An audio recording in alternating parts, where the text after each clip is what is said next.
People, how we doing? How we doing? I'm trying to okay, apologies for being late. I've been trying to use my actual proper camera for the first time, and it was taking ages to set up. So unfortunately, I've gone back to this little webcam type thing, which is completely irrelevant. But can everyone hear me? Can everyone hear me? We have to do this every single time because my microphone is a little bit dodgy. So can everyone hear me? God, look at my t-shirt. It's so wrinkled. Lovely. Arush. Listen, all right, first things first. I am not streaming for 3 hours tonight. There is no chance. Now, I said that last time as well, and I went on for even longer than the third time. This is the fourth time, the second time. But it's not happening tonight. I can guarantee you that. I am not going for 3 hours. No chance. So, first and foremost, apologies for the lateness. Secondly, apologies for all the creases on my t-shirt. It's been one of those days. And then, so far, I've not seen anyone write in the name of a film that is little known. And Jay, you should have so many films. And you as well, Gagnon. You should have so many films that are little known because I want to know about these films. Hey, Kerwin, second time. Immortal ad vitam. What is that? This is why I love doing this. This is actually Jay's idea. Jay's idea was to do a whole stream talking about little known films and films that I would recommend that are maybe not that well known. So I've never heard of Immortal ad vitam. Where's that from? Which country is that from? I've heard of, so Jay, we spoke about being there, I think on the last stream and the stream before, you weren't here for the last stream, so the stream before. And it's got the British actor from Doctor Strangelove, and it's on my Amazon queue of films to watch, but I've not got around to it yet. So I need to get onto that. Depends, Arush. Do you mean the Swedish version or the American version? That's the one. Peter Sellers, the legendary Pink Panther is the goal. Hey, Vitaphone. It's not a bean the tip. Yes, you know what? So many people came up with this idea, different ideas for another tier list, and I love these ideas, like the worst actor, the best actor, so forth. And I love these ideas, but I'm saving the tier list for the weekend because I have a day job. The 3 hour streams in the week, they kill me right now. It's like, you know, when you do a sport for the first time you do it, you're going to get smashed. The second time you're going to get smashed. The third time you're going to get smashed until you keep doing it. So I need to do more crazy long streams, but I think I'm going to keep them to the Friday, Saturday, Sunday. Not Sunday because that's Monday after, but Friday, Saturday with the long streams. Hey, Cody. Maybe you're not that known, but I've certainly never heard of anyone talk about it. I don't know. Talk about what? Talk about Girl with the Dragon Tattoo, or talk about I Don't Feel at Home in This World Anymore. Ah, that film. Is that the film with Elijah Wood? Is that the film? He's been trying to break that image, that huge image, that specter that he's had since 2002 or whatever it was with the Lord of the Ring trilogies. Been trying his hardest by playing so many different characters. I actually saw him in a French film called Paris something. Paris, I Love You is the translation, which is an anthology of different films. And he's got his own anthology within the set of films. And it's a really, really, really good film. And it's probably the best I've seen him. Hello, kitty cats. Hello. Oh, is that it? Just for a second. Can't just pop in and pop out. If you're in, you're in. This is the A-team, buddy. Once you're in, you're in. I'm not B.A. Baracus. I am probably Murdoch. Anyone want to claim to be BA or Hannibal? Strange name, Hannibal. So what are we doing today? We are, in a bit, I like to just fuck around for a bit. Sorry for my language. I like to mess around for a bit when we first come into the stream, but we're going to be doing a quick video. When I say quick, not that quick, but it's going to be a video about the MCU from start to finish. We're not going to go through all the films. We're going to talk about the general oeuvre of the films, and we're going to talk about where it started to go wrong, and then we're going to talk about whether the impact at the peak of the MCU and the DCEU affected films in general, affected cinema, as some filmmakers call it. So we're going to talk about those things and see if and then at the end of that, we're going to talk about what the future for cinema is. So yeah, I can't wait to start talking about that. But for now, when you come into the chat, let me pin this at the top. When you come into the chat, type in a film that you think is obscure, that you enjoy, that no one would have heard of. Stick it in the chat, and then we can have a little discussion on those films before we move on to the MCU and start getting into some really bold conversations. Hello, Recitas. How are you doing? So yeah, when you come into the chat, tell me the name of a film that is obscure, that no one's heard of. Rumblefish, which is it's not a Martin Scorsese, it's a Francis Ford Coppola film. I believe it stars Matthew Dillon, maybe Tom Cruise. Maybe that's the one with Tom Cruise, but I know they starred in the film together. It's a Francis Ford Coppola film. I think it's 1984, if I'm correct. Grail, let me know. Any other films, guys? Any other obscure films? Elijah Wood is a force for good in the film world. I agree with that. He makes a lot. Yeah, he funds and produces a lot of indie films. So I really respect that. Joseph Gordon-Levitt used to do that as well. I'm not sure if he does that anymore, but he used to have a website where he used to push loads of films. They Might Be Giants, 1971. Never heard of that, Jay.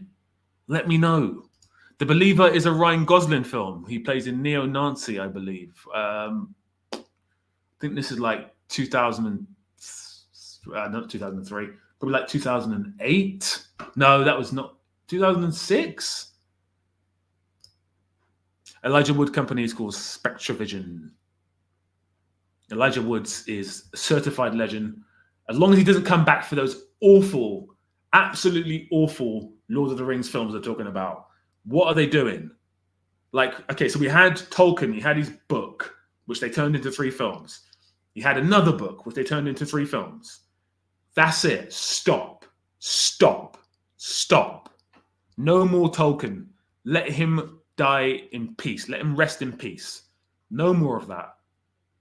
No more. No writer in the world right now should be taking on any sort of Tolkien project at all.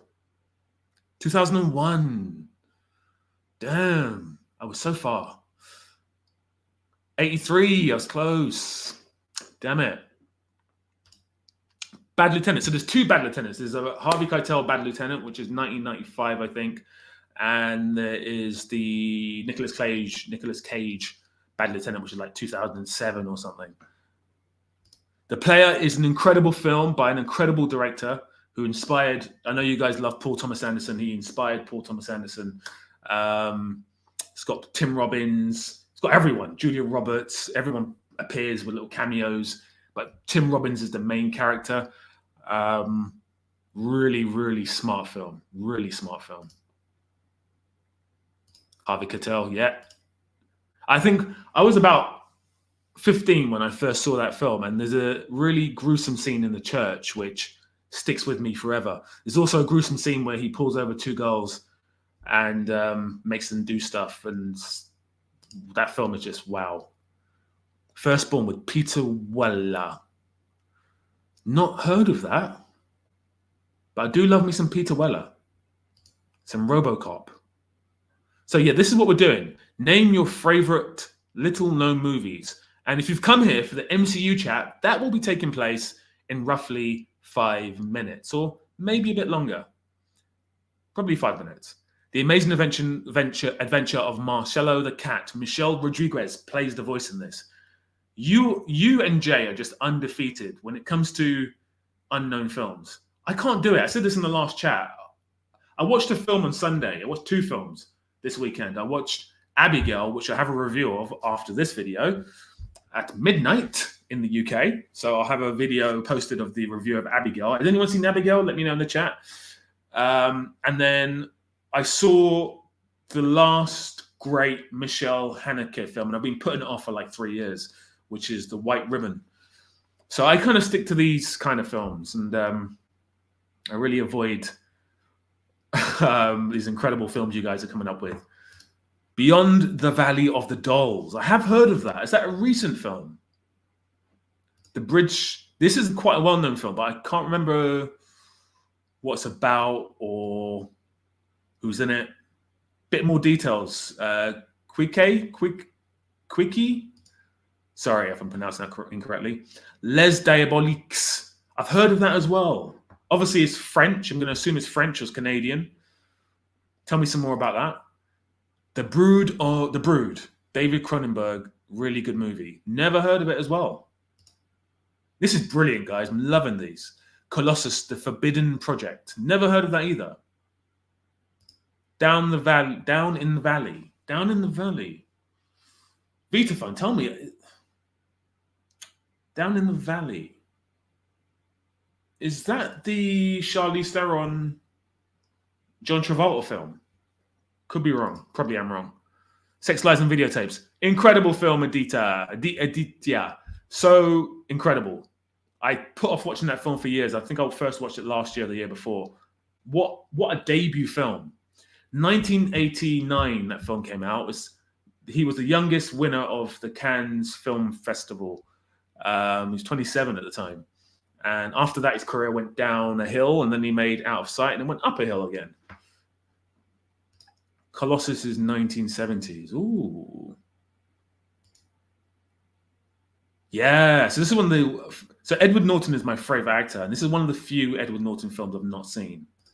Wings of Desire. I've got a whole video about Wings of Desire on my channel, and I just talk about one scene in particular, which I love, which is in the train carriage where we do a lovely dolly shot, and each character's internal thoughts appears in the subtitles. Well, only appears in the subtitles because I'm watching it in German, and I don't speak German. But if you're German, it doesn't appear in the subtitles.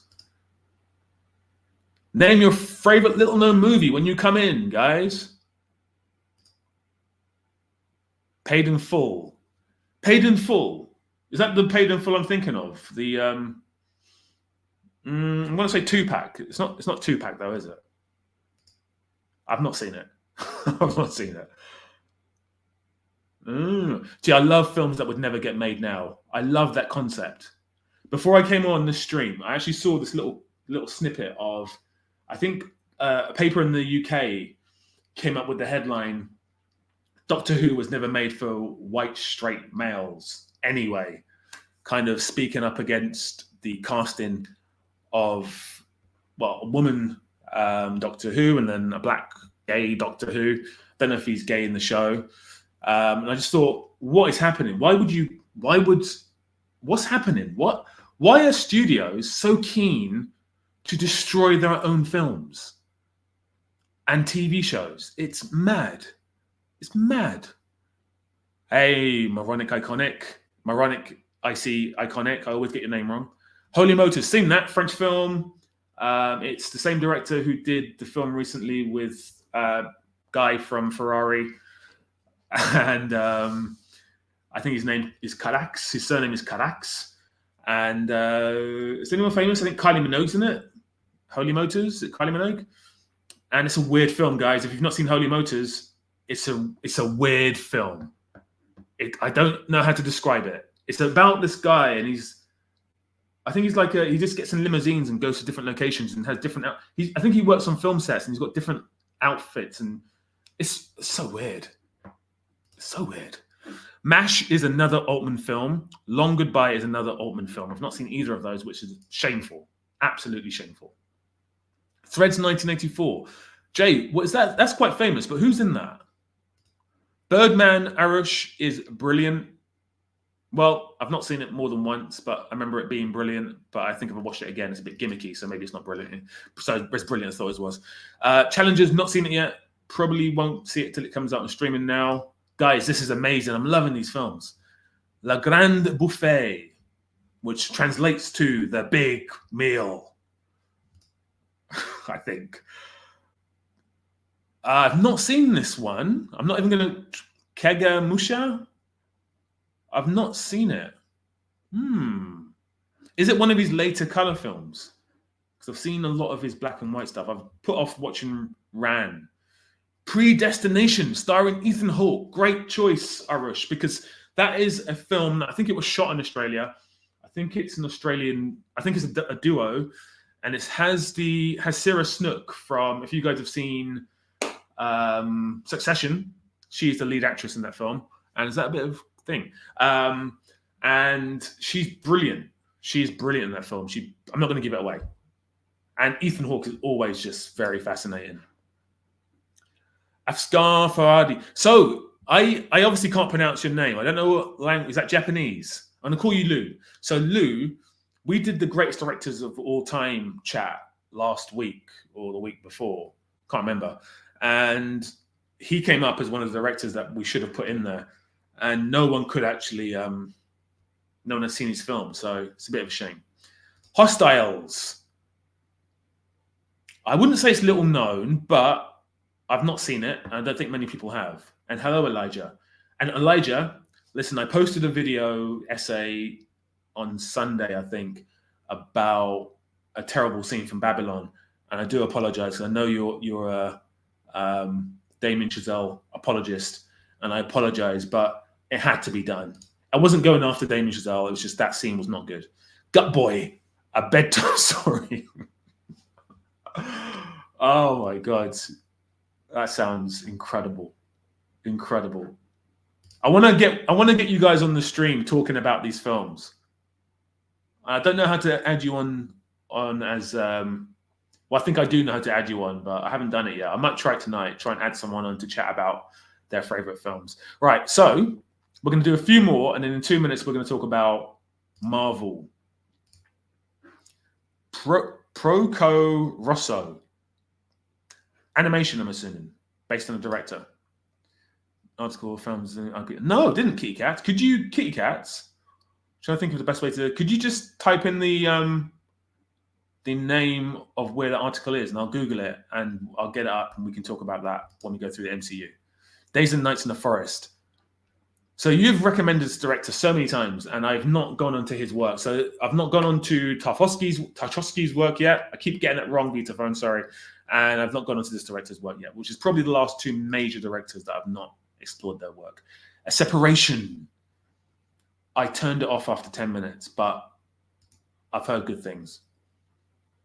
Down in the Valley. David Morse. Is David Morse the guy from Walking Dead?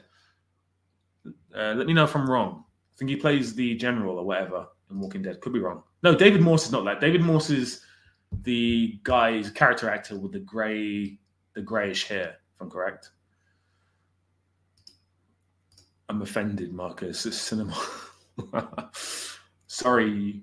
Source Code. Source Code's rubbish. I'm sorry, it's rubbish. Source Code is rubbish. It's basically Quantum Leap, but with a huge budget. And I remember being hyped for the film because it came out just after Moon. And I remember being really young and watching it at the cinema and being really disappointed, thoroughly disappointed with it. See more Altman films. I've seen a lot of Altman films.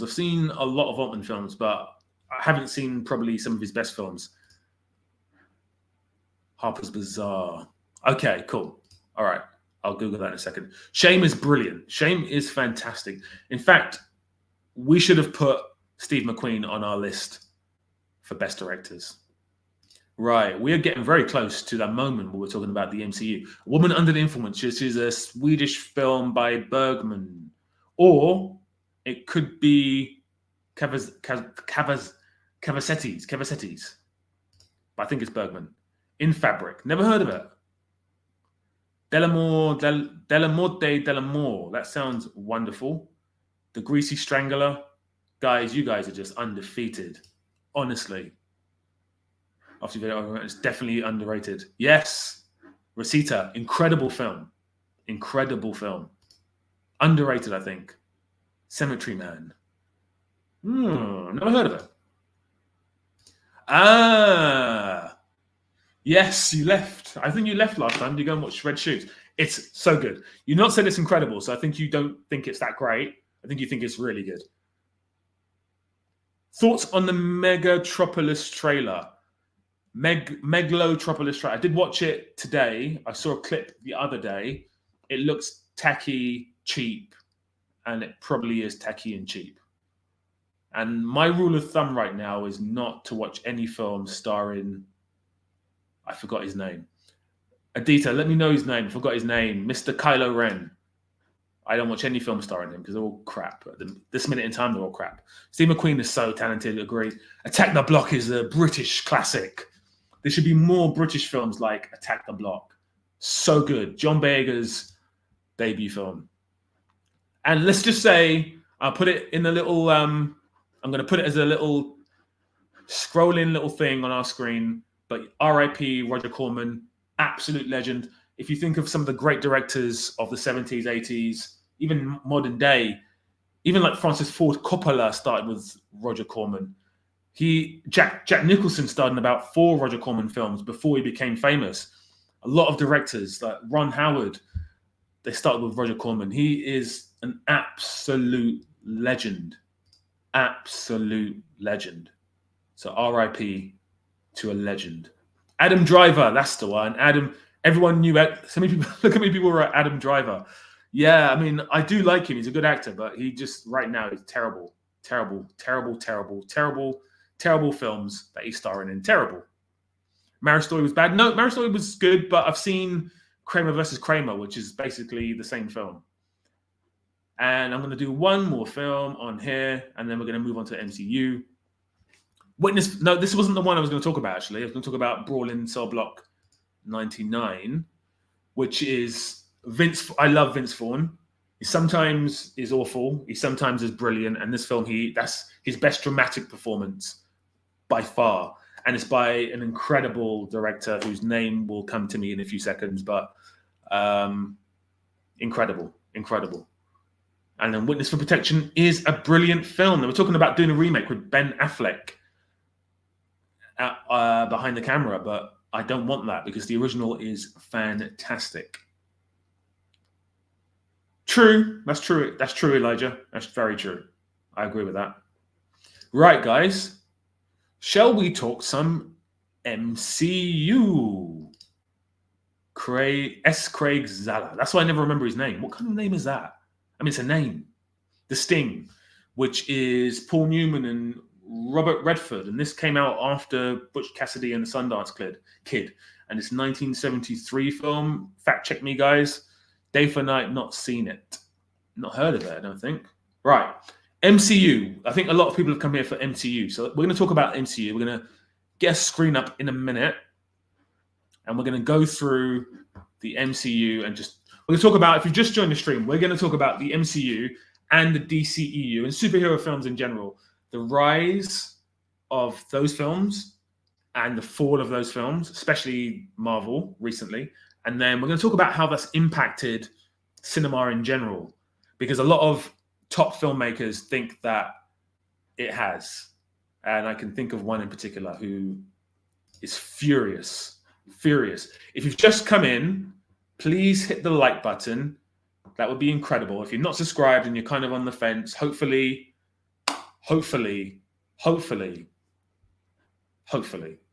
you will subscribe. Thank you, Pascal. Actually, guys, do me a favor. I want to test myself out. So I can do this thing, and it's a bit showy. It's a bit of a party trick. But if you give me any 2 actors, or a film and an actor, or a director and an actor, or a film and a director, whatever, just give me 2. I can connect them. It's a bit of a weird party trick. So just give me 2, and then we'll start talking about the MCU.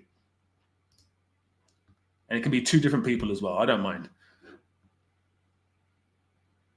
I think a lot of filmmakers are heavily influenced by opinions by legend Scorsese today. Agreed.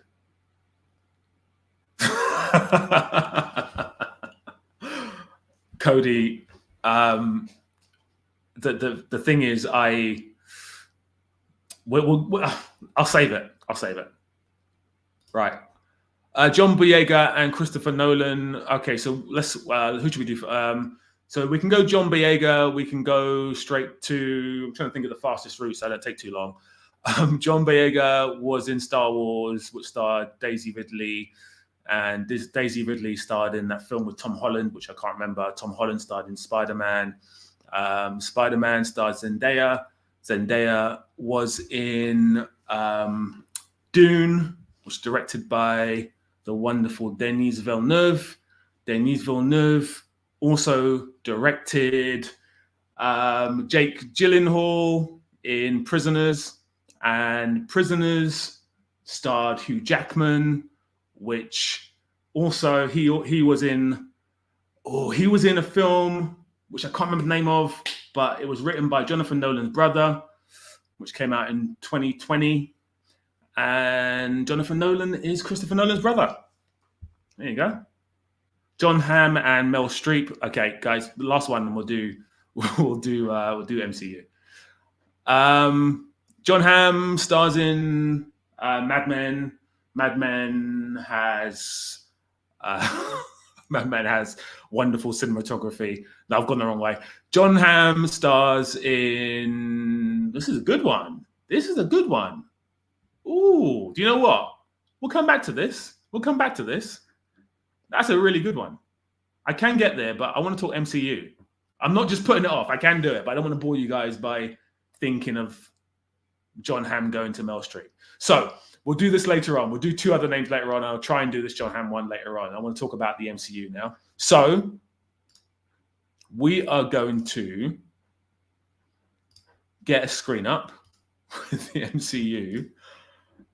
And we're going to, first and foremost, we're going to talk about the box office of the MCU, where it started and essentially where it finished. Well, it's not finished yet, but where it kind of finished. And we will go from there. So, as you can see, what you have in front of you is a list of the top grossing MCU films of all time. Now, before we get to that point, I think it would be very pertinent to talk about. I'll come back to it, and I love this one as well. Dick Miller, and who the fuck's Dick Miller? You guys have just killed me. I think it's pertinent to talk about the best, or how it started off. So, how the MCU really started off was Iron Man. Really. Now, people talk about Spider-Man. Yes, but Spider-Man is not part of the original Spider-Man's in 2002. It's not part of the MCU technically, although they've kind of weaved it in now, so I guess technically it is. But let's just go from Iron Man, because that's the film that kind of kicked things off. What I think it's important to acknowledge the fact that obviously Iron Man for me is either top 3, top 5 best. Not just MCU films, maybe superhero films ever made, and they kind of struck lightning in a bottle when they made Iron Man, because you had Robert Downey Jr., who, he couldn't get insurance to shoot the film. He was still coming off addiction to alcohol and drugs, and we had Jon Favreau, who at that point was mainly known as an actor, and they gave him Iron Man. They said, "See what you can do with it, whatever." And he smashed out of the park, and it was lightning in a bottle. And the fact that they managed for 10 years to have lightning in a bottle so many times with so many different films was incredible, was absolutely incredible. But this is the list of the best, or the most top grossing MCU films, which of course was Endgame is number 1, Spider-Man No Way Home number 2, Black Panther, Infinity War. I think this is only US, not worldwide.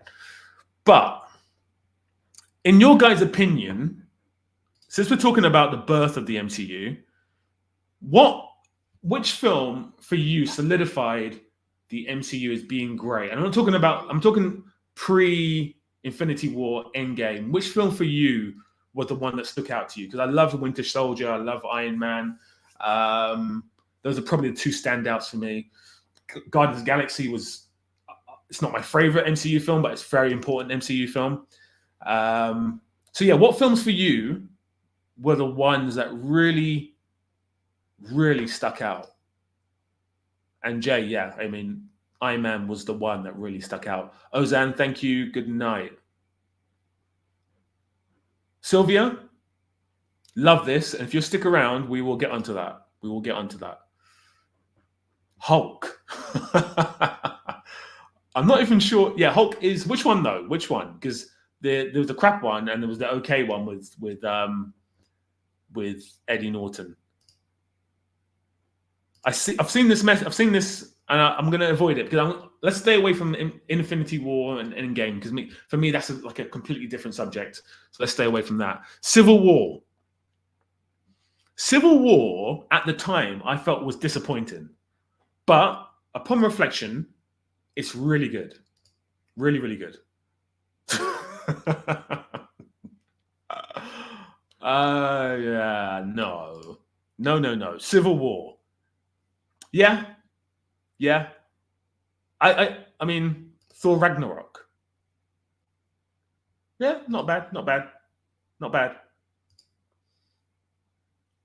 I mean, there were so many. I mean, we had Iron Man 2, which was terrible. We had Iron Man 3, which was Shane Black and kind of went off the boil. Winter Soldier, Civil War. I mean, basically all the Captain America films, apart from the first one's good as well. I like the first one. Guardians of the Galaxy was a pretty important film. I think kind of changed how people saw the MCU, took it to more of a otherworldly kind of place, which may have been its downfall, but we'll come back to that in a minute. Captain America was a comfort film. Yes, I enjoy that. I enjoyed it. Civil War, yeah. Civil War was the moment, like you said, 2.5. It was like Avengers 2.5, Kenny. It definitely, it showed Kevin Feige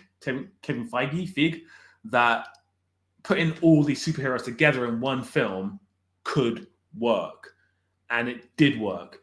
And each time they released a film, it made money. And The Strand, like, again, it was a lightning in the bottle 10 years. It was a run that was just incredible, because every film they made that followed each other, it felt like a TV show, didn't it? It felt like you were watching something building and growing. And then we had the DCEU, which is a very interesting subject by itself, because the DCEU tried to do what the MCU did, but in a shorter time frame. So they had a lot of catching up to do. So they went, you know what? We're just going to release Justice League after 3 films. I think it was after 2 films, wasn't it? Man of Steel and Batman versus Superman. Anyone can fact check me on that, let me know. But Kevin Feige. But the fact that at that point we had the DCEU against the MCU, which in retrospect was never a battle at all. The fact that the MCU built themselves up so steadily meant that someone like me, who didn't read comic books as a kid. I knew about the characters, but I didn't really read the comics. Someone like me, who's more of a film, I enjoy film in general, I could easily insert myself into that world, and I felt really connected to that world. But then we had the DCEU, which kind of just jumped from here to there without any build-up.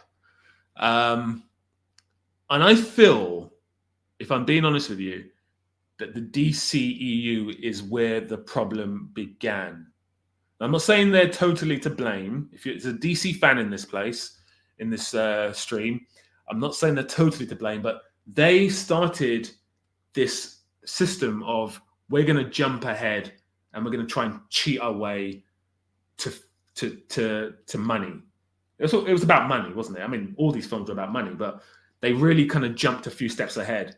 And then you start to find that other films start to do the same thing. So Transformers, which came out in 2009, I think. Someone could fact check me on that. Might be 2008. That film started off as a standalone, done pretty well, done really well, and then the sequel came out, which is awful. I think it was awful because of the writer's strike. So maybe that was like 2009, 10. And then the MCU was doing so well, so they said, okay, let's make another Transformers film. And then we had G.I. Joe. They started to try and build something. So films started to be made that were being made without the first film being good, if that makes sense. They were thinking of the third film or the fourth film or the fifth film. They were thinking so far ahead. They were doing what the DCEU tried to do and failed. So even before the DCEU, we had the issue of films trying to step ahead without building a core audience. And this led to significant issues in the industry because what was getting greenlit were books, existing properties that already had fan bases, and things that had franchises from before, remakes, sequels, so forth, like Fast and Furious, for example. So that led to a huge problem. And I remember being a kid, and I don't know if anyone's old enough, because if you're now, I don't know, 25, 26, 27, you probably don't remember as a kid. I remember seeing RoboCop, and we used to joke in class. I'd been about, I don't know, 10, 11, 12, and we'd be joking that, RoboCop 3, RoboCop 6, RoboCop 8, we'd joke about stuff like that. Bad Boys 7, like we'd joke about stuff like that. But now it's actually happening because you have Bad Boys 4 or whatever. It's ridiculous. So the MCU was fantastic. And as you can see from the box office, for a moment there, it actually didn't save cinema, but it turned cinema into this global amusement park. And that nicely brings me on to Martin Scorsese and what he said about superhero films being amusement parks. Now, I want you guys in the chat to tell me, what are your thoughts on superhero movies? Do you dislike them? Do you think they're fine? Do you love them? Tell me that. Sorry, you guys have read so many comments here, and I have missed out on a lot of them. So tell me what you think about, just in general. What do you think about the in superhero movies in general? Are you kind of done with them? Did you love them, but you don't love them anymore? So forth. MCU treated each separate entity like the first. Yep, exactly. So yeah, the MCU knew, especially with Iron Man, because Iron Man wasn't really. I mean, they didn't know if it was going to be successful or not, but they kind of laid the groundwork for a potential film to link onto it, but never a sequel. And then they kept doing that with their little after credit or pre-credit, or sorry, their mid-credit sequences. They knew what they were doing. They were building something slowly. There was no rush because they were the first company to do it. I honestly think superhero film, I like superhero, about doing yes. We'll come on to that very shortly. Love that. Actually fan of MCU, but they are victims of hate and of exposure. Seems like they're going to Yep, they are. Because they're losing money. They're losing so much money. So much money. Fred, they do be enjoyable. They used to be enjoyable. I loved them as a kid because the rarity today manufactured. I love that. I loved them as a kid. I love that sentence, Cohen. You're showing your age. Because I wasn't a kid when I first saw Iron Man. I mean, I think my mentality was a kid, but I wasn't a kid when I first saw Iron Man. I mean, I wasn't old, but I wasn't a kid. The key to follow original story, shoving politics in there. Yep. We're going to talk about that exactly now. Team up movie work because normally is relegated to the first act. Yes, exactly. And the Batman was obviously really refreshing. We'll come on to the Batman. I wouldn't say completely in general blockbuster existed since what? Jaws, Star Wars, the MCU has hit and miss at time. No, totally agree with that. Absolutely agree with that. Totally agree. I mean, blockbusters existed way before MCU ever came around. That's not what I'm saying. What I'm saying is the MCU started this trend, or it supported the idea that you could keep making films within the same brackets, within the same world. And a lot of films tried to. I mean, Tom Cruise. I think someone commented that Tom Cruise attempted that with the Dark Universe franchise, and it failed after the first film. And the reason it failed after the first film is because they tried to push so much into the first film, they forgot to tell a story in the first film. So the first film's an absolute mess. So that's actually what I'm saying. I'm not saying that blockbusters weren't around. In fact, the whole blockbuster thing started with Jaws, and then which was 1976, I think. Fact check me, guys. And then we had films like Tower in Inferno, which was, again, a big... they saw that Jaws did really well, so they started making bigger films like Tower Inferno, which I think had Paul Newman and a few other people in 1977 or 1978. And they had like the Poseidon Adventure, which starred Gene Hackman. So that was kind of the start of it. And in the 80s, Jerry Bruckheimer started making these tentpole blockbuster films like Top Gun and Black Rain, and so it's been around for a time. Blockbuster films have been around for a time. I have no problem with blockbuster films. Some of my favorite films are blockbuster films, but we're talking about the MCU. Star Wars, yes, Star Wars.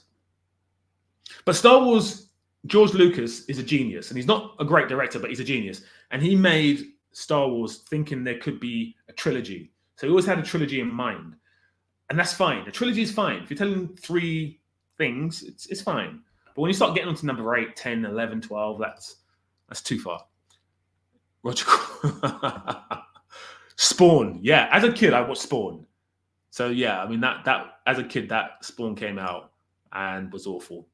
Jaws of Revenge, terrible. But yeah, guys, so MCU had its success. Other franchises, studios tried to copy the model, especially the DCEU. And we had some terrible films like Man of Steel. If anyone wants to defend Man of Steel, please jump in there, defend it. But I think it's terrible. Batman vs Superman, which is even worse. And then we had after that the Justice League, and it was terrible. Some of the worst times in my cinema going history were watching those films. I can't believe I kept going to them. But yeah, we had the crash. So guys, where do you think the MCU, which film was it where you thought the MCU was done? Because I want to jump past Infinity War and Endgame, because to me, that's like the summing up of a beautiful TV series. It's like the finale of Breaking Bad or The Sopranos or The Wire. It's the finale. That was the finale. Infinity War, Endgame, beautiful. Beautiful. They beautifully executed it. So guys, what film do you think is the one that pushed the MCU over the edge? And whilst you're telling me that, I'm going to get another screen up for you. Which film pushed the MCU over the edge?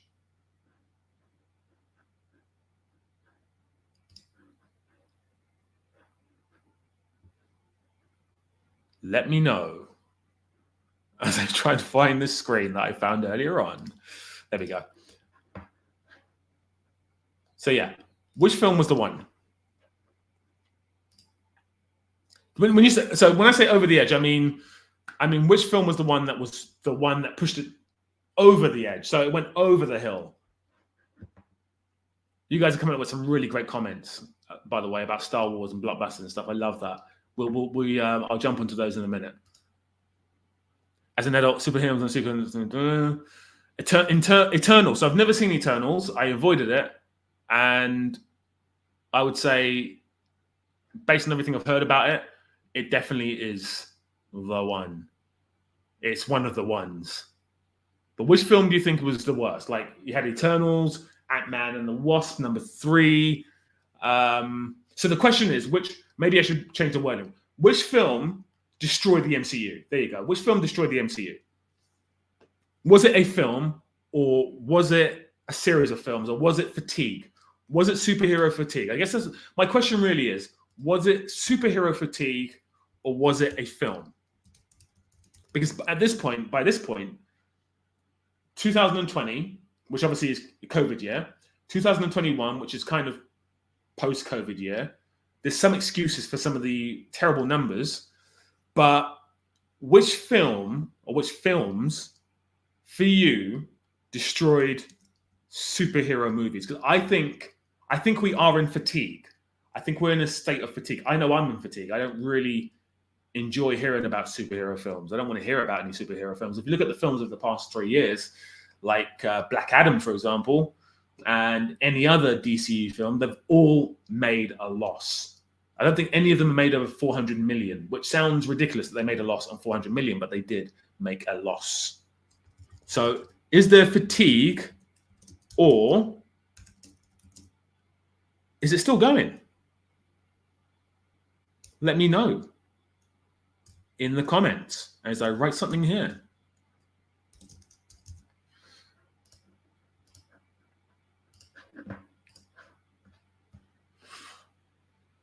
Love and Thunder. Oh my God. Oh my God. Love and Thunder. Oh my God. What have you done to me, Arash? You're like bringing back PTSD. I've got PTSD right now. My God. That film is toilet water. Hey, Pancun, I won't have any Brie Larson slander. That's it. Any Brie Larson slander in this chat. She's a lovely woman. And she says something very stupid. And I think she's been trying to apologize without apologizing for the past, 6 years? And she's failed. She's absolutely failed. But I do like her. Kenny, love this. Love this. We're going to come on to that next. Captain Marvel. Moronic. Is that the first Captain Marvel, though? Is that the first Captain Marvel or the second one? Things went wrong when they went with spectacles. Yep. Doctor Strange, another one. Oh my God. I love Doctor Strange. I think he's my favorite MCU character. And the first film is mind-blowing. I love the first film. It's got Mads Mikkelsen. I love Mads Mikkelsen. I love Benedict Cumberbatch. What a great name. Love that film. Even though, there was a bit of cultural appropriation going on with the whatever she's called, the old one or the wise one or whatever she's called. But Doctor Strange 2, and I love Sam Raimi. And that film it's just so bad. I don't know why it's bad. I hate the MCU, but Endgame did assist me with bagging my future.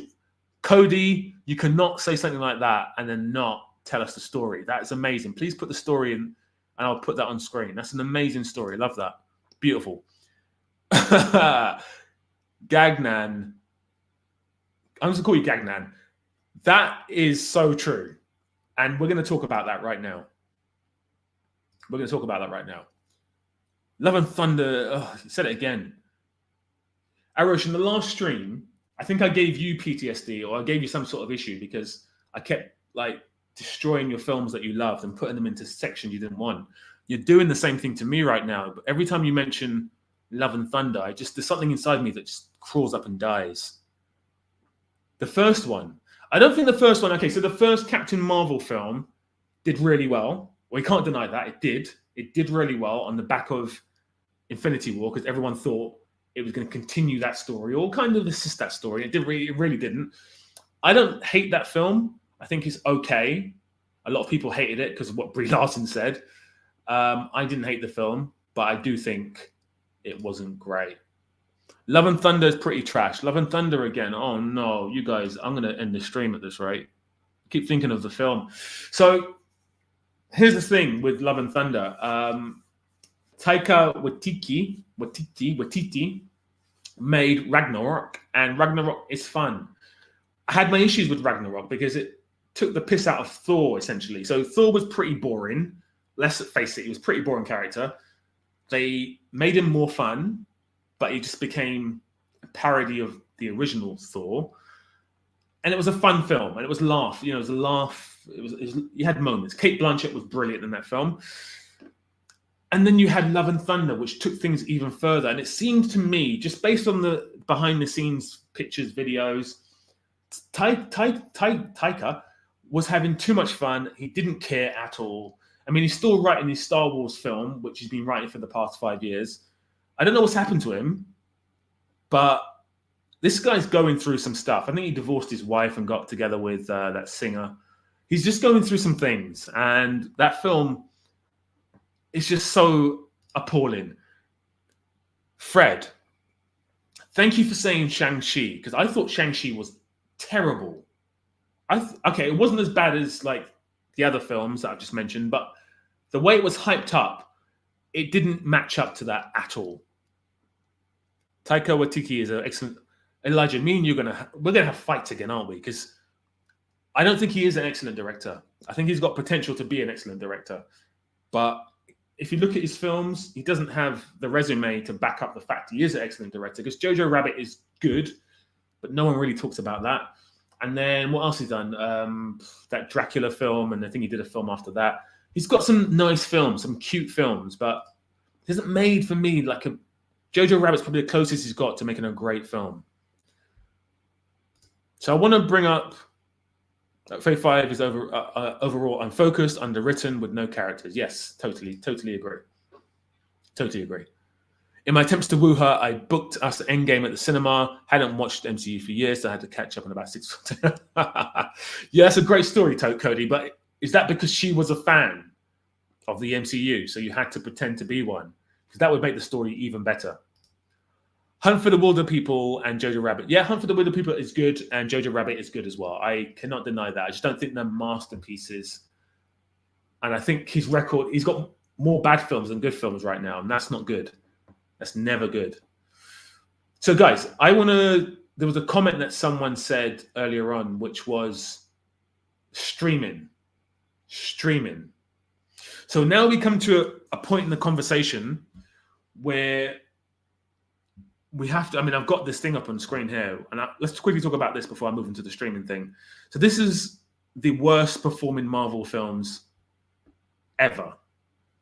And you can see there's some films like Incredible Hulk from before the MCU was big, like these two. This is before it was big. But this list, actually my friend's in this film, Black Widow. I went to school with him. It's actually got a big role, but anyway. Black Widow. Black Widow's got an excuse. That was during COVID. Eternals. I think there's going to be a lot of films. Shang-Chi. Again, Shang-Chi's got a bit of an excuse. It was just post-COVID.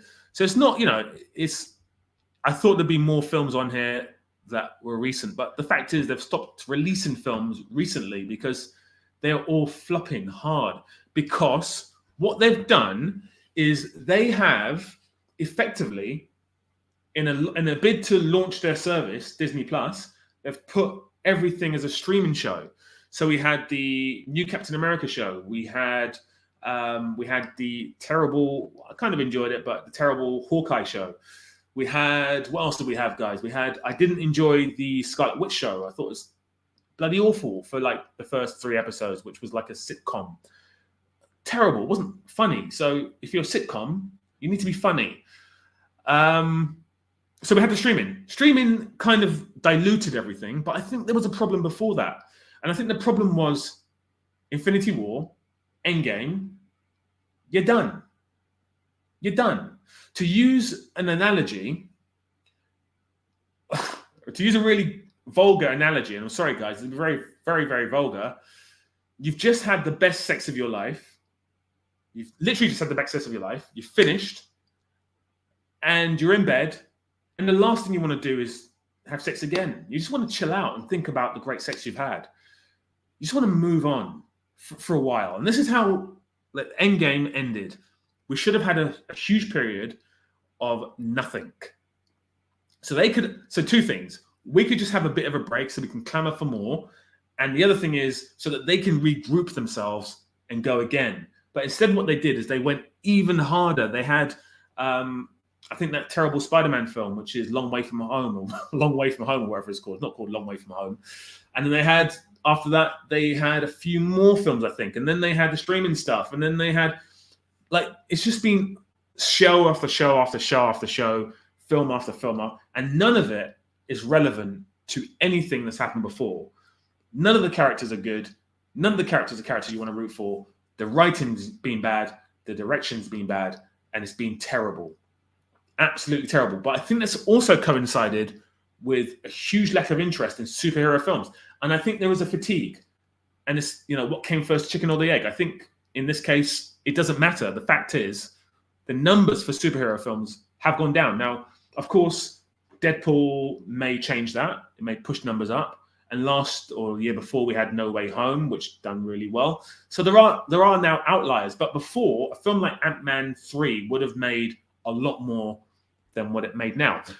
But ultimately, the question is it not just all cinema that's dying? Because all numbers are down. It's not just the MCU. It's not just the DCEU or franchises. Numbers are down in general. So we come on to the big question, which is cinema dying? But I don't want to phrase it like that. What I want to phrase it is like this. From the master himself, Martin Scorsese. It says Marvel movies are not cinema. So guys, the question, is Marvel cinema? Is Marvel cinema? And if you've come into the stream, please hit the like button. Please subscribe if you've not done so far. If you're thinking, I'm not sure about this gentleman. He seems to be insulting Damien Chazelle, and he seems to be insulting quite a few of the things I like, and I don't like that. So I want to see about the cut of his jib before I hit the subscribe button. Well, hopefully today you're going to hit the subscribe button because I'm going to insult more things that you like. So, do you think MCU, do you think Marvel movies are cinema? Let me know, guys, before we move on to the last part of the chat. Because I did say I'm not going to do 3 hours today. I've missed so many great points. Superhero fatigue, indeed. It's time for the video game genre to emerge and thrive. Jay, that is interesting. I'm going to try and remember that point because I do think you have something there. Arush, straight away Arush, jumping in there with fist flying. Fist flying. That is a big killer blow. Laziness, fertility. Yep. Okay. I remember how my dad told me after seeing Endgame that their success would end after that. I never thought, to use my analogy, when you've had the best sex of your life, it's pretty hard to match it, isn't it? With multiple screens in the homes, no shared television. Love all this. But guys, is Marvel cinema? More movies than cinema. Agreed. I agree with that as well. But yeah. Are Marvel movies cinema? That's what I want to know. It's all I want to know. And then you've made so many amazing points. I'll try and go through them and answer them. We can't keep Marvel movies in the same place as movies like Dune and Blade Runner.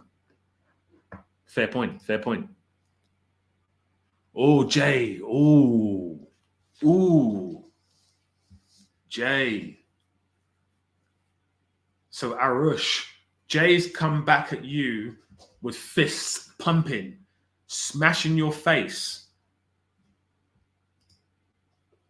Not trying to start a fight or anything, by the way. Movies, not cinema. Vitaphone. I like it. Anyone want to defend the MCU? Anyone want to defend Marvel in general? Because, like I said, I enjoyed it for 10 years, so I'm not completely anti-Marvel. Could we define cinema? Okay, so I can't speak on behalf of Martin Scorsese, as much as I love this fellow. But what I will say from my point of view, and I did this on my first ever video on my channel, which is there's a difference between films and movies. Now, it's a theory, of course. There's no factual information to back up what I'm saying. But for me, films would be, like Jay said, Winter Soldier, which we'll talk about in a second, or Goodfellas. And movies would be Fast and Furious, or Bad Boys, or any Marvel movie, or DCEU film, or trying to think of something less. Top Gun is a movie, for me, anyway. Kenny, not anymore. Not anymore, so it was, you think? Yes, it is cinema, but it's...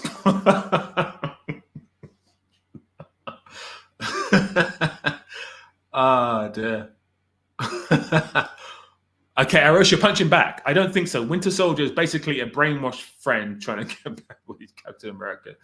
Common and simple. Okay, let me jump in because I don't want you guys to smash each other's face to pieces. I think Winter Soldier, Jay, is bordering on cinema, and I think if it didn't have this superhero character and this all these films behind it and in front of it, then it would be for sure a film. But I think as it stands, it's definitely a movie.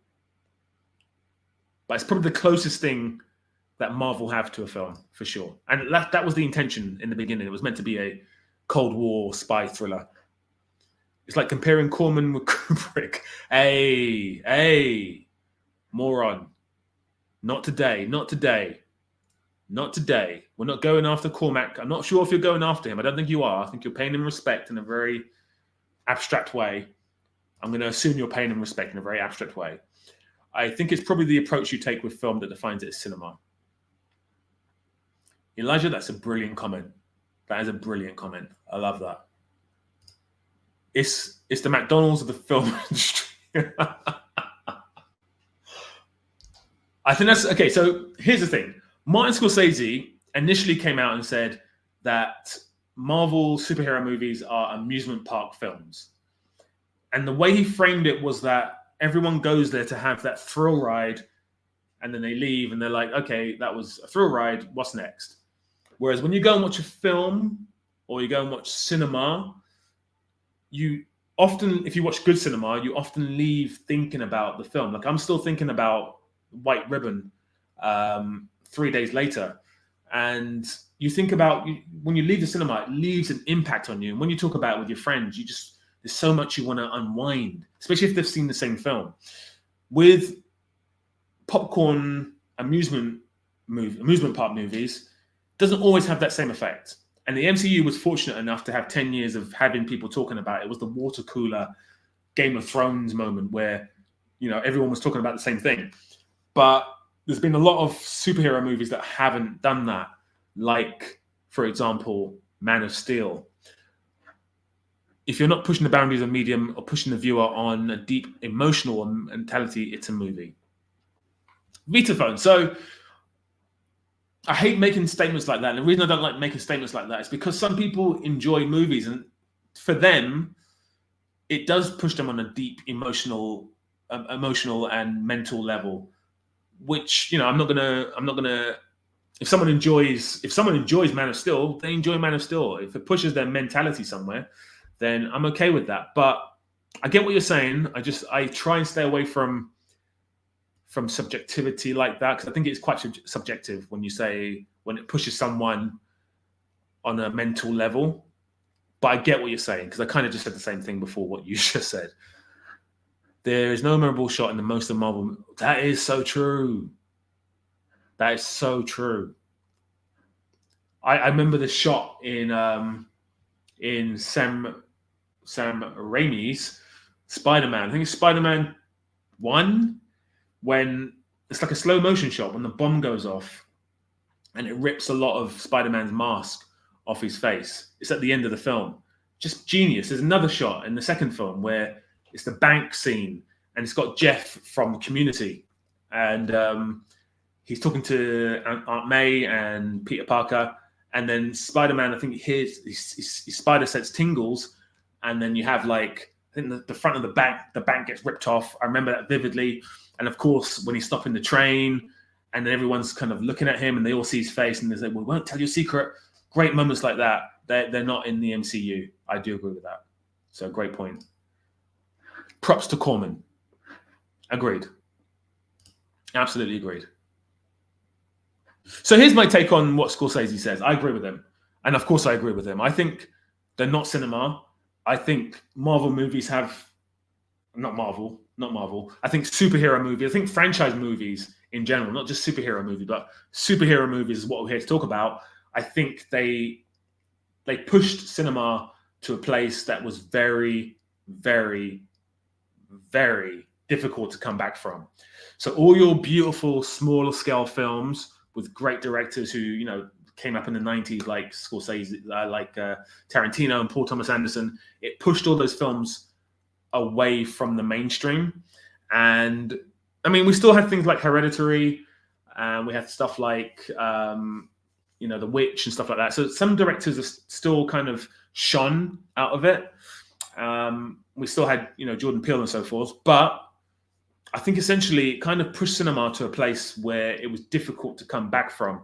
And then streaming has taken it to that place completely, where cinema now is struggling. So, for example, I mentioned to you guys earlier on, I watched the film Abigail over the weekend, and I didn't see it at the cinema. I waited for it to come out on streaming. Godzilla, I've not seen it at the cinema. I'm waiting for it to come out on streaming. Now, that's because of two reasons. I've lost faith in movies that I see at the cinema. I've seen so many bad films at the cinema over the past 3, 4, 5 years. Doctor Strange 2 was the one that did it for me. I was like, I'm not doing this anymore. I'm not spending 20, 30 pounds, or in your guys, a lot of Americans' case, $30 to go and watch a movie when I can wait to watch it at home in the comfort of my cinema, my seat and my projector. Why would I do that? Like, I'm not going to waste money. I'm not going to keep doing that. Like, if films and movies are terrible, I have no obligation to go and watch the movie. And this is why I had a problem with Chris Stuckman, because Chris Stuckman said that it was the cinema goers' fault that they weren't going to the cinema and good films weren't being made, which is trash. That's not true. If you make bad films, people won't go and watch them. This is not a chicken and the egg scenario. If I watch 5 bad movies in a row, I have no obligation to go and watch a 6th bad movie in a row. That's money being spent that is going to their pockets for them to go and make more bad movies. I will not be part of that. So I totally agree with Chris Stuckman when it comes to the idea that audiences should be turning up without any incentive. That's insane. That's insane. That's the definition of a toxic relationship. So yeah, I mean, streaming now has made it so easy for you to just watch a film at home. You pay either the same amount or less amount, and you watch a film at home. And most films that are not blockbusters can be watched at home. And it's a really, really, really sad state of affairs, but that's life. That is life. So you guys have made some lovely statements here, and I'm going to bring some of them up on screen. So tell us, Marcus, which CBM is the closest to being cinema? Do you mean, what's CBM? Is that Marvel? CBM, let me know what that means, Cohen. Bryan Singer 2 outside the MCU gave memorable shots like Nightcrawler. Yes, he did. Yes, he did. I actually watched X-Men 97 episode 8 today and had a really cool Nightcrawler scene, and I thought of that instantly. Although Bryan Singer is cancelled, so we cannot talk about him. But he had a good run. He had a good run. Usual Suspects is a genius film. Norton's, yeah, agree with that. Agree with that. What about the hallway fight scene in Guardians of the Galaxy 3? I don't remember that. Don't remember that. Is that towards the end? Don't remember that. The major difference between the DC and MCU was that DC was more dark, and now they're trying to dumb it down and make it like Teletubbies for kids, which is killing it. Yeah. I think they tried that a while back and it didn't work, did it? Promising Young Woman, anyone? Completely off topic, but I love that. Promising Young Woman's very good. Like it, and I love her follow-up. I love Fennell's follow-up as well, which was Saltburn, which actually kind of made my channel do so well. It was one of my earlier videos. So thank you very much, Miss Fennell. Unbreakable, maybe the most original way to approach it. Yes, Recetus, you're coming up some gems today, Recetus. Unbreakable is a very good superhero film. It's such a shame that, because Split really got me excited. I was like, whoa, okay, this last film's going to be incredible. And it wasn't. Vitafilm, what are you? It's far worse, grosser. Okay, I have to follow up on that. Don't know what you guys are talking about there. CBM, comic book movies. Okay, so which comic book movie do I think is closest to film? I think Jay got it right when he said Winter Soldier.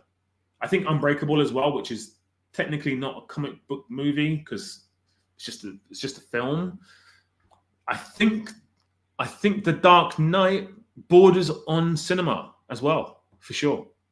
But I think, that's because Christopher Nolan didn't really want to make a comic book movie. He just wanted to make a film that he wanted to make. The film industry is going to see a emergence of many more indie films than we can ever imagine. The tools in the hand of the people getting better all the time.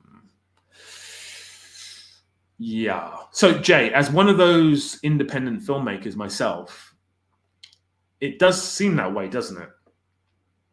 But unfortunately, that's not the case.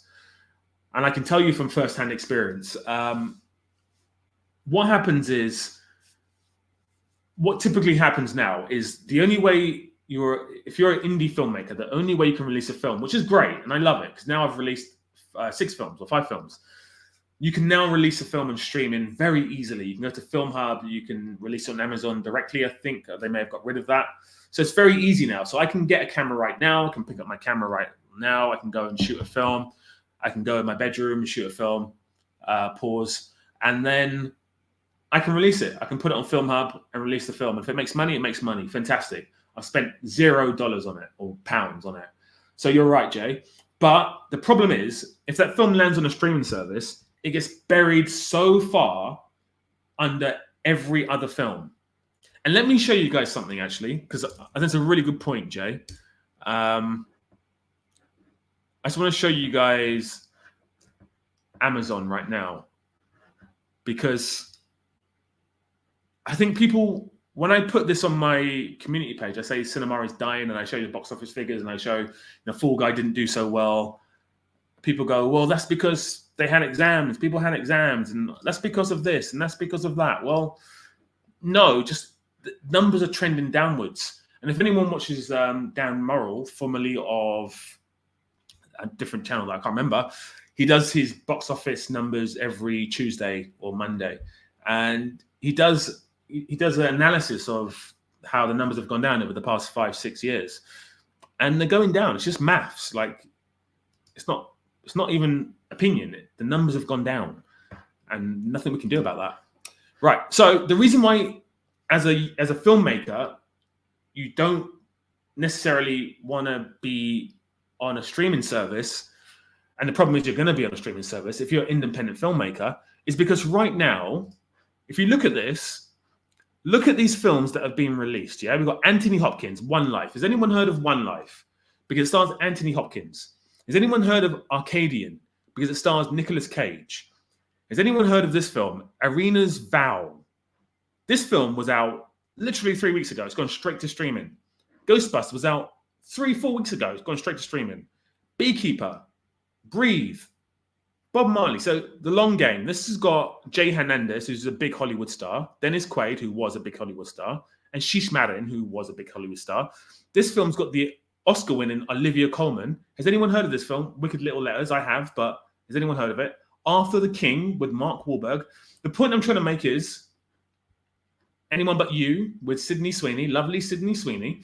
The point I'm trying to make is that if you are a filmmaker and you release a film on Amazon or anywhere, your film is going to get lost and buried under all these films with big, used to be A-listers, or even still A-listers, that everyone's heard of. So your film's never going to get viewed.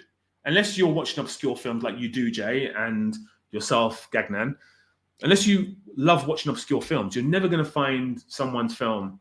And that's the problem now with independent filmmaking. Whereas in the 90s and early 2000s and early 2010s, if you were an independent filmmaker, you would have a film at the cinema. And that's very rare that's happening now. So that's really the issue. Right. Heard of the Arcadian Beekeeper? Okay. That doesn't surprise me though, Gagnan. Doesn't surprise me. Take films off streaming services and allow any rentals to create rarity.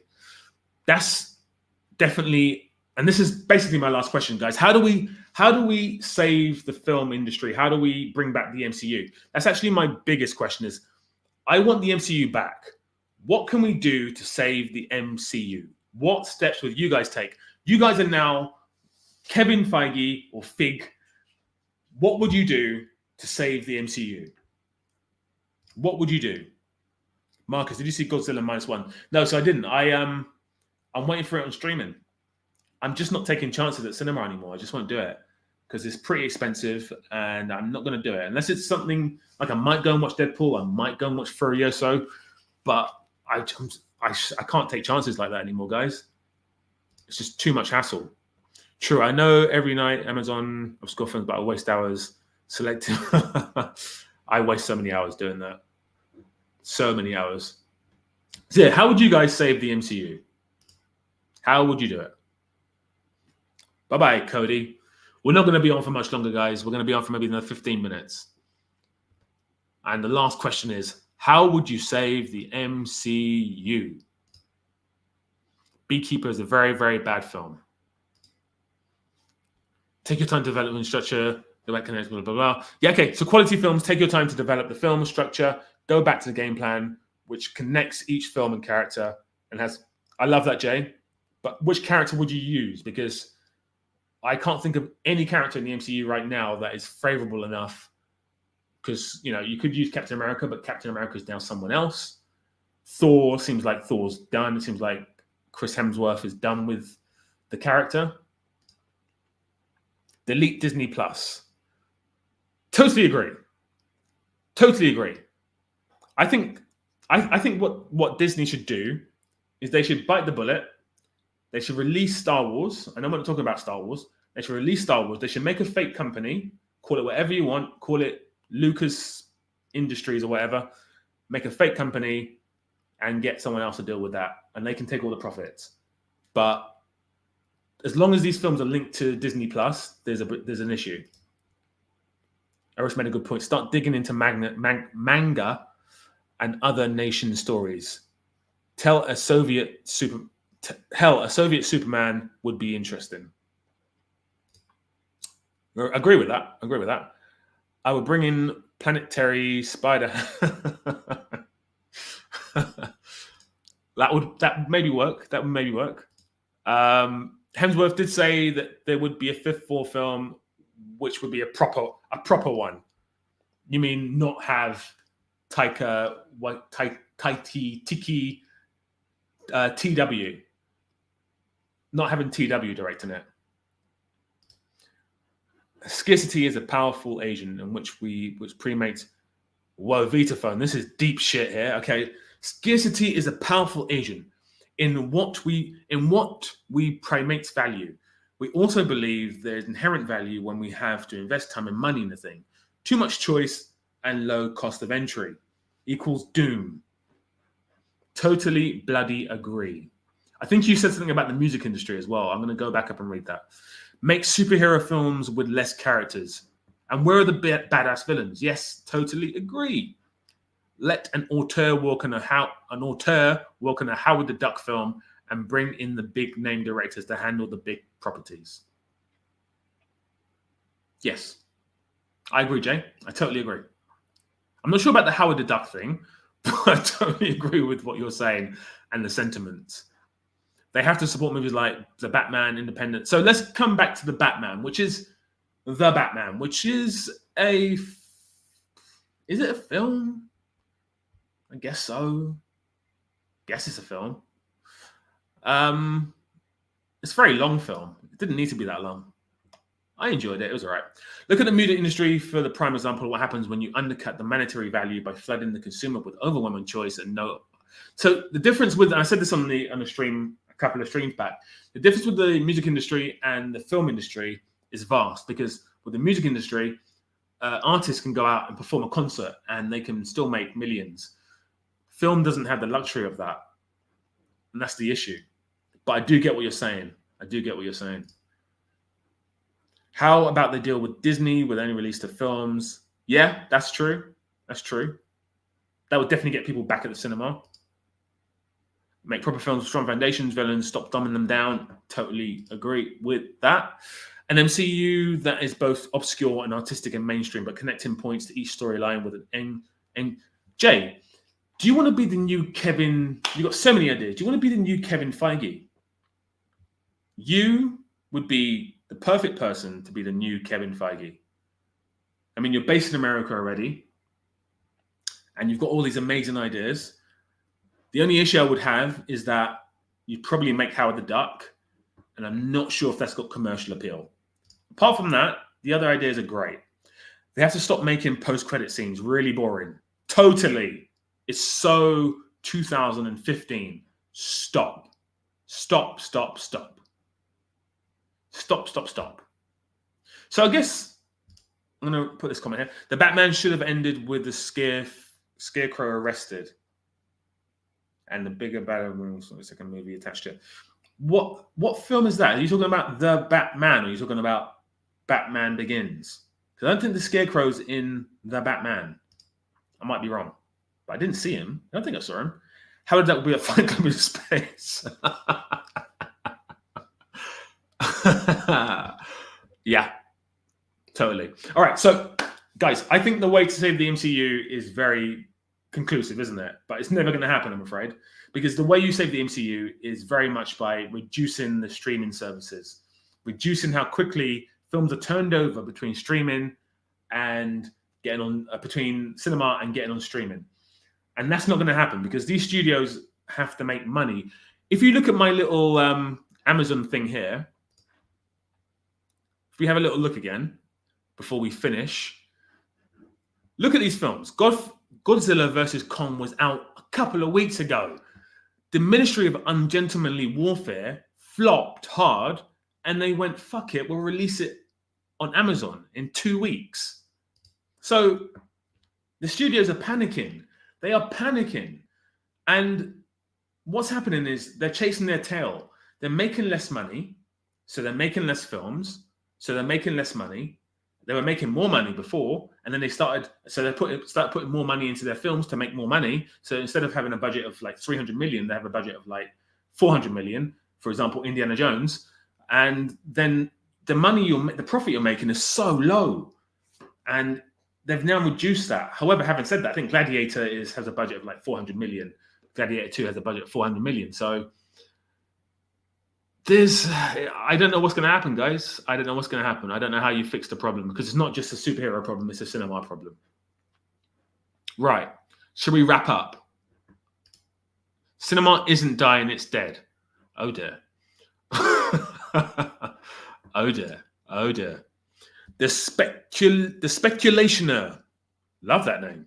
Did you watch the new Doctor Who on Disney Plus? And did you hear that Peacock, Apple TV, and Netflix are making their own streaming bundle a week after the other bundle was announced? I did not hear about that, but I love that.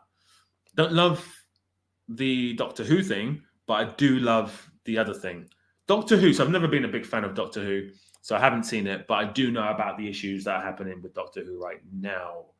And doesn't look good for Doctor Who, because essentially what the studios and what the filmmakers and producers are doing are fighting their audience. Why would you fight your audience? Just imagine going into McDonald's and saying, I want a burger, and them going, no, we're not giving you a burger, we're going to give you McNuggets. And I go, but I want a burger. And they go, no, we're giving you McNuggets. That's what's happening with films right now. It's insane. Jay, whilst seeing everything in cinema stream platform, no one else probably has. I agree with that.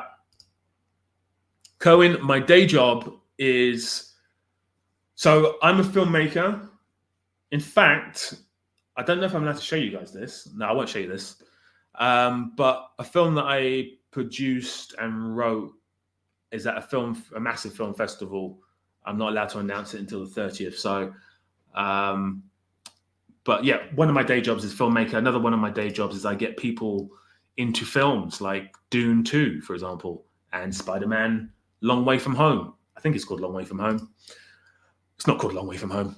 Lower budget costs, take risks, avoid the lowest common denominator of, thank you very much, Jay, of dollar. It's D Plus and HBO Max and Hulu, already Disney. Thank you very much, Arush. So guys, we've done 124 minutes. So we're going to do 6 more minutes, and then we're going to call it a night, which is half the amount of time I did on my last stream, which I think is wonderful for me anyway. It's brilliant for me. But as we come to a conclusion, I think what we've basically come to the conclusion of is you guys think there's a way to save cinema. I personally don't think there is a way to save cinema. I think, like Vitaphone said, it is dead. sorry, it's dead. I honestly think it's dead. And that's fine. I'm okay with that. It's my life. I love cinema. I've loved it since I was a kid. But if that's the case, I'm okay with it. There's so many films I haven't seen. I mean, Jay and Gagnan, you guys have told me so many films I've not seen. Everyone's told me films I've not seen. At the beginning of the stream, told me so many films I've not seen. So I'm okay with that. But, guys, it's been beautiful.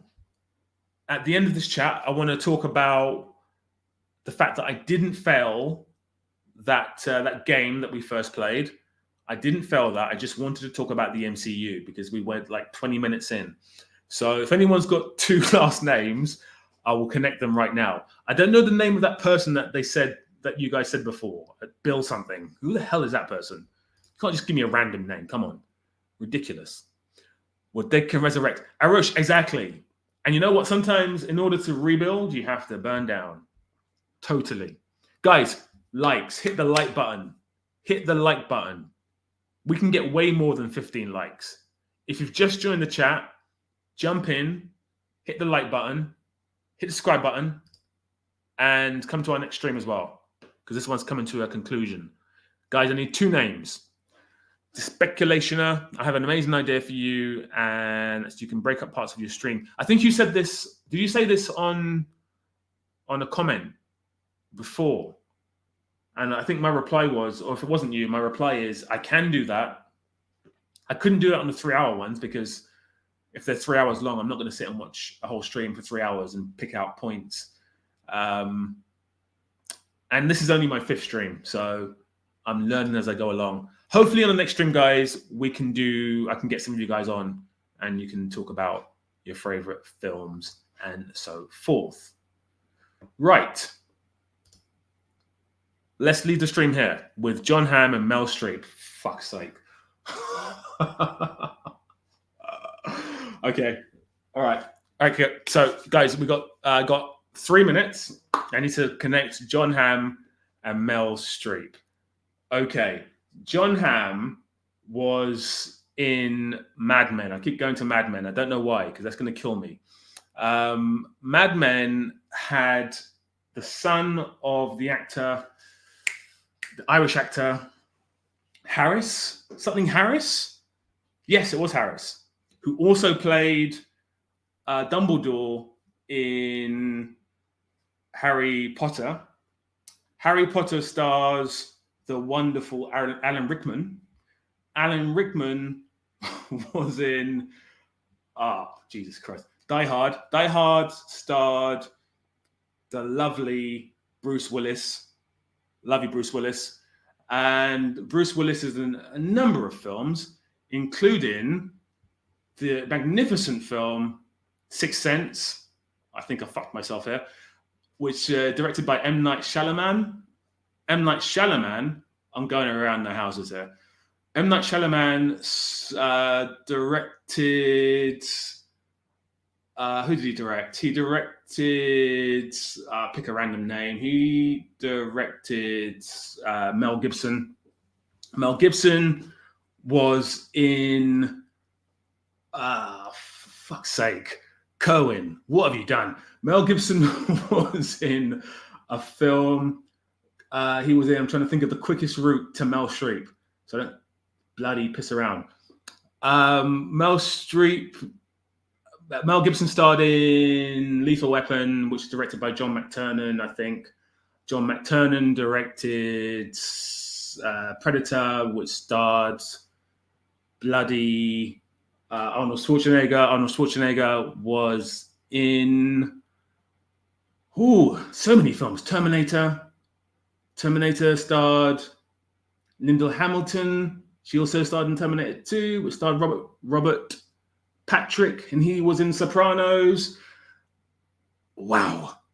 Sopranos starred James Gandolfini, which James Gandolfini was also in Get Shorty, which starred John Travolta. John Travolta was in Pulp Fiction, which stars Samuel L. Jackson. Samuel L. Jackson was in, fucking hell. Yeah, Death Becomes Her. I should have done that ages ago, but I have to keep going now. Samuel L. Jackson was in Inglourious. No, he was not. He was in Kill Bill 2. Kill Bill 2 starred Uma Thurman. Oh my God. Uma Thurman. Uma Thurman was in a film with Al Pacino. No. Yes. No. Robert De Niro. Yes. Robert De Niro. Called not Frankie and Benny. It's got, oh God, I forgot the name of the film, but he was in the film with she was in the film with Al Pacino. Can't remember the name of the film. And then from that film, we get to The Deer Hunter, which stars Mel Streep. Fucking hell.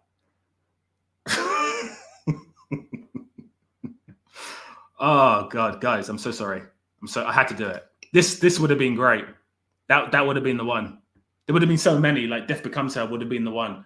I did it ages ago. I got there in the end. You guys try doing this live on a stream. Trust me, it's not easy. Have you heard of the YouTuber Sean Chandler? Because he has a second YouTube channel called Chandler Plus. You need 10K subscribers until you pass out. Chandler. What do you mean by that? I have heard of Sean Chandler. I've seen some of his stuff, and he's a very good YouTuber. I don't know what you mean by the last part, though, but let me know. Love your ideas as well. Thank you. Solid effort. If I ever said to someone solid effort, that basically means you fucked up. So, yeah, I fucked up. John Hamm, Baby Driver, Kevin Spacey, Heartbirds. Guys, you're cheating, though. You've got Google in front of you. You're just Googling names. I've got a baying blood of an audience looking at me, wanting names right now, right here. Optimism. People still ride horses, even though the industrial revolution has supplanted it. Movies will never emerge as the premier medium. But perhaps after the crash, it will come back in some sort of form. It kind of is the premium medium, because if a film makes 1.5 billion, that's going to make way more than a music artist selling concerts and albums and streams together. So it is still the premium art form. It's just kind of dying.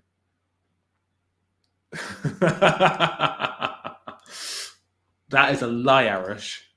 That is not true. That is not true.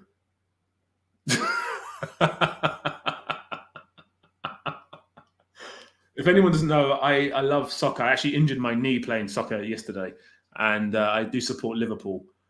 And yes, I messed up just like Liverpool. But I got the first one within a few seconds. So, nah. I win. Guys, this has been an incredible stream. Before I go, any last thoughts? Any random films you want to say in the comments? Say it now. This is your last chance. Let me know. I mean, until you pass him out in subscribers, due to John Tenders Plus have 21,000 subscribers while you have 20. So how long do you think that will be till you take past him? Oh, okay. I think Sean Chandler's got... Okay, so his... Are you saying that his Plus channel has 21.k? And he's obviously his main channel's got... He's been doing this for years, so his main channel's got, I think, maybe 200,000. I don't know how many he's got, to be honest with you. But I don't know. I mean, I don't know. I don't really look at other subscribers and compare myself to them, because that's a surefire way to end your YouTube career, is kind of comparing yourself to other people. There's people with way more subscribers than me. You know, there's famous people like your Critical Drinkers and so forth, who have got millions upon millions of followers. And so I don't really compare myself to those people.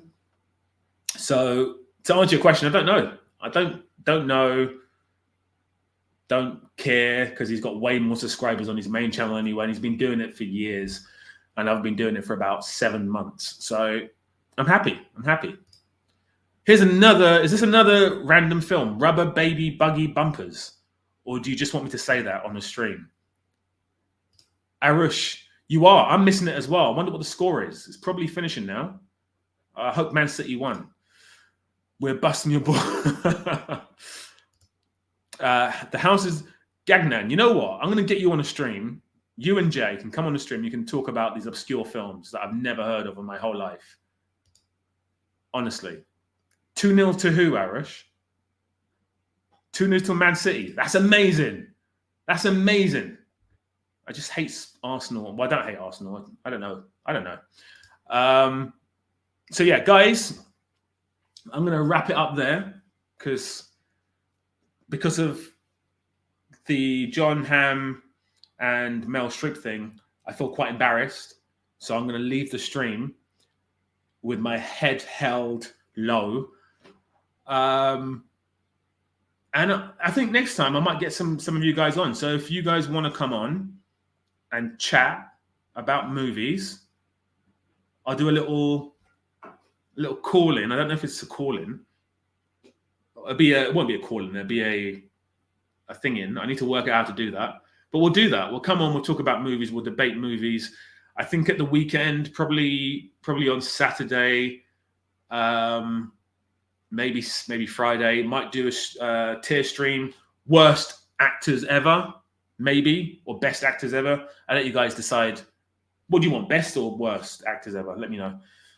But yeah, so maybe next stream we'll do a tier list, or we'll do you guys having a little chat with myself. But this has been fantastic as always. This is great news. Love this. And Cohen, yeah, I'm never satisfied. Never satisfied. Best actors or worst actors, guys?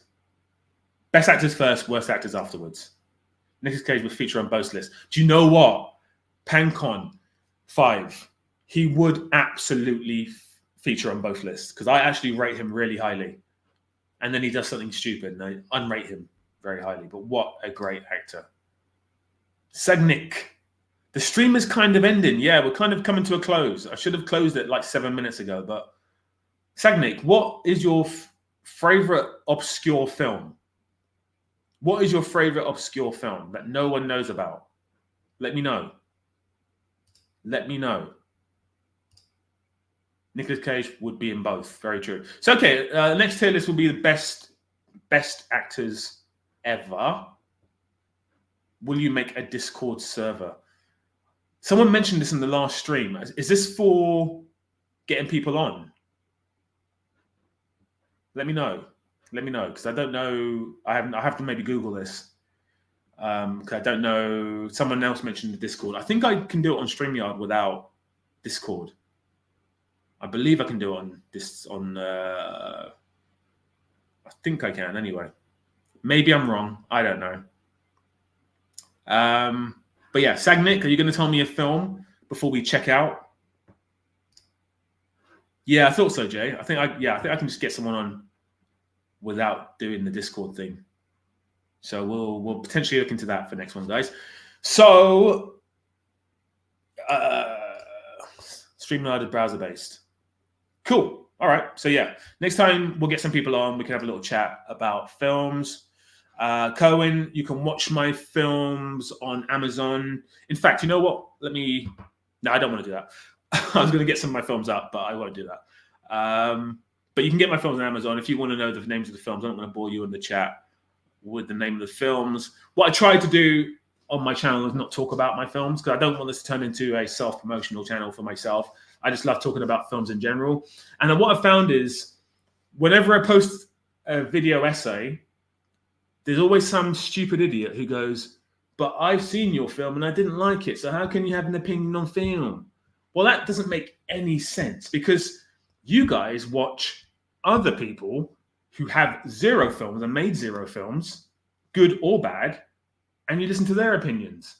So what does it matter if I have an opinion on the film that is normally based in fact, by the way, based on my filmmaking experiences? It doesn't matter, does it, if someone's made a film or not, if they have an opinion on a film? That doesn't make any sense. And especially if you've come onto one of my videos and you've seen one of my films and then you said, oh, well, your opinion's not valid anymore. But why is your opinion valid? Crazy. Crazy. Doesn't make any sense. Crazy. That's Christopher Walken, by the way. Who do you think would win in a fight in a Universal animated documentary? The Speculationer. I don't know who Tay Long is, but that's a great question. Exactly. Fuck him, Marcus. Yeah, fuck him. Ralph the Movie Maker. Yeah, I do remember Ralph the Movie Maker. He made, I've not seen his films, but he apparently made some bad films.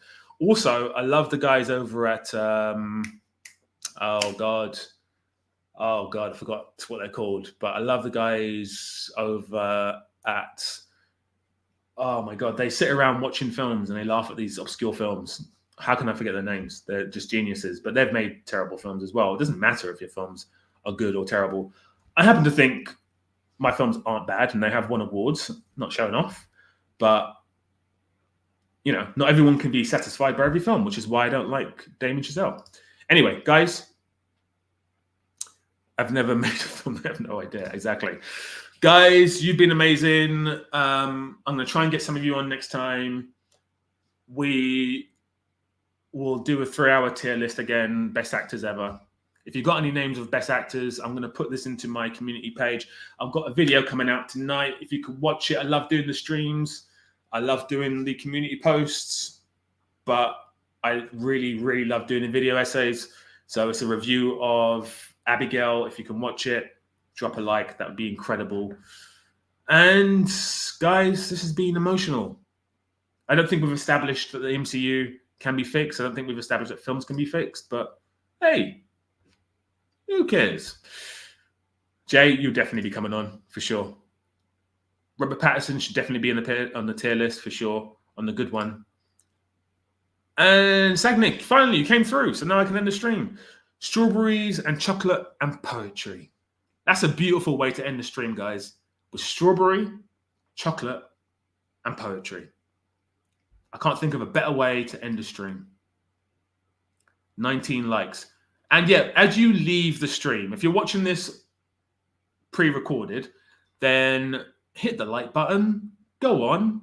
The last one got a lot of likes, and I want this one to get loads of likes as well.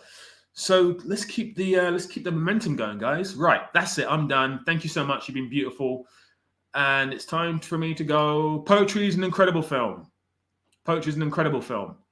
It was directed by the same guy who did Burn-In. It's a Korean film. I can't remember. It's Dong something. Lee Chong Dong. Beautiful film. Beautiful film. Guys, if you've not seen Poetry, it's top 5 best Korean films ever. Just so beautiful. So beautiful. What a film.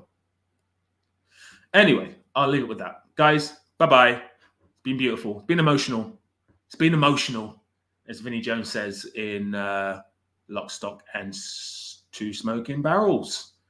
Oscar Isaac will be on there. So will Matthew McConaughey and Robert Pattinson. Actually, maybe not. I'll think of it. I'll put it in the community thing, and you guys can put the names in. Anyway, that's it. Goodbye and big love. See you soon.